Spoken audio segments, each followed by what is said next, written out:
मैदे और जिगर की गर्मी को करेगा दूर जब आप पियेंगे ये ठंडा ठंडा सा इमली और आलू बुखारे का मशरूब। रेसिपी स्टार्ट करते हैं। बिस्मिल्लाहिर्रहमानिर्रहीम। अस्सलाम वालेकुम। यहाँ पे मैंने 1 पाव इमली ले ली है, 1 पाव ही मैंने आलू बुखारा ले लिया है। इसको मैंने 2 घंटे के लिए भगो के रख दिया था।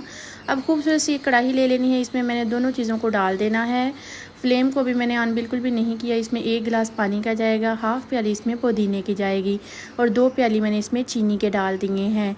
चीनी आप अपने अकॉर्डिंग टू टेस्ट कम या ज़्यादा कर सकते हो। फ्लेम को मैंने ऑन कर दिया है। अब बिल्कुल मीडियम टू लो फ्लेम पे हमने इसको कुक करना है। ना किसी मेहनत की ज़रूरत है, ना ही किसी झंझट की ज़रूरत है। अब मैंने इसमें हाफ़ टी स्पून काला नमक डाल दिया है। ये इतना मज़े का इमली आलू बुखारे का सिरप बनकर तैयार हो जाता है कि आप लोग एक दफ़ा बनाओगे, पियोगे, इंशाल्लाह आपके मैदे की गर्मी को कर देगा दूर। अब हाफ़ टी स्पून इसमें ज़ीरा पाउडर जाएगा। ये स्पेशली मैंने बकरा ईद के हवाले से रेसिपी आप लोगों के साथ शेयर की है। इंशाल्लाह आप लोग अगर गोश्त खा खा के थक गए होंगे या आपके मैदे में जलन अक्सर होती होगी तो आप ये वाला मशरूब बनाकर पियेंगे। इंशाल्लाह मैदे और जिगर को बहुत ही ज़्यादा ठंडक महसूस होगी।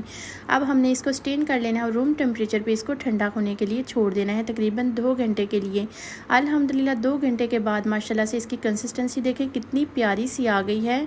आपने एक खूबसूरत सा बाउल ले लेना है और 2 गिलास लेने, इसमें खूब सारी ढेर सारी हमने बर्फ़ डाल देनी है और इसमें सर्व करना है इमली और आलू बुखारे का जो हमने शरबत बनाकर तैयार कर लिया था। थोड़ा थोड़ा करके ग्लासों में डालना है और पानी से भर देना है। माशाल्लाह से इसका कलर देखें, कोई भी मैंने इसमें कलर वगैरह नहीं ऐड किया, ये इसका खुद का कलर है।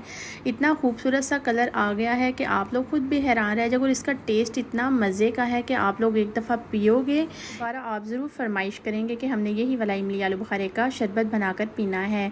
अब हम सेव करने का तरीका आपको बताते हैं। इंशाल्लाह 1 माह तक आप सेव कर सकते हैं। कोई भी आपने ड्राई बोतल ले लेनी है, इसमें इसको डालने के बाद आप फ्रिज में रख के 2 माह तक आप सेव कर सकते हैं, बिल्कुल भी ख़राब नहीं होगा। बोतल को आपने बिल्कुल ड्राई कर लेना है, पानी का एक भी कतरा ना हो। अल्हम्दुलिल्लाह हमने इसको डिश आउट कर दिया है। माशाल्लाह से लुक देखें इसकी कितनी ज़्यादा खूबसूरत नज़र आ रही है। ये जितनी देखने में खूबसूरत शरबत की लुक नज़र आ रही है, इससे कई गुना ज़्यादा आपको पीने में इसका टेस्ट महसूस होगा। रेसिपी अगर इस पॉइंट पर ज़रा सी भी अच्छी लग रही हो तो लाइक ज़रूर कर दें और नूर्स किचन को अगर आप लोगों ने सब्सक्राइब नहीं किया तो इसको सब्सक्राइब ज़रूर करें, बेल आइकन को ज़रूर प्रेस करें ताकि मेरी हर आने वाली नई से नई आसान से आसान रेसिपीज़ का नोटिफिकेशन आपको सबसे पहले फ्री में देखने को मिले।